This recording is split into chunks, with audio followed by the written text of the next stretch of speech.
गौरा खोला मंदिर के द्वार हो, करम शिव के पूजनवा।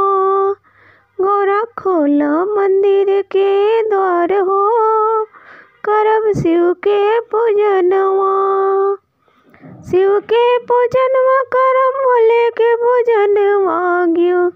शिव के पूजनवा करम भोले के पूजनवा। अचरा में मांगम वरदान हो, करम शिव के पूजनवा।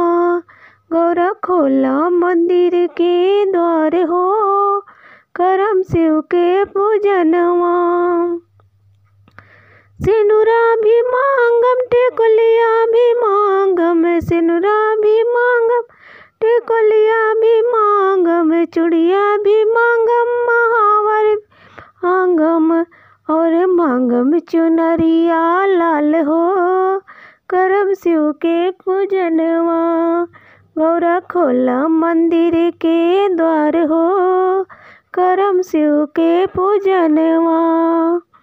नैहर में मांगम भाई से भतीजवा, नैहर में मांगम भाई से भतीजवा।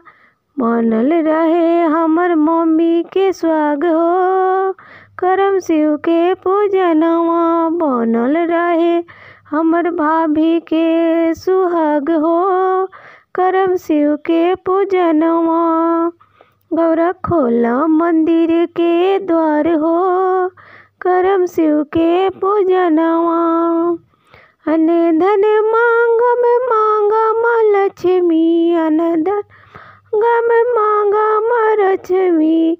रहे ससुरा में ससुर जी के राज हो, करम शिव के पूजनवा। रहे ससुरा में ससुर जी के राज हो, करम शिव के पूजनवा। गौरा खोला मंदिर के द्वार हो, करम शिव के पूजनवा। नाती पोता खोले हमरी ससुर जी के गोदिया, नाती पोता खोले हमरा ससुर जी के गोदिया। पोता पोती खेल हमरा ससुर जी के गोदिया। रहे गोदिया में खुशियाँ पर हो, करम शिव के पूजनवा।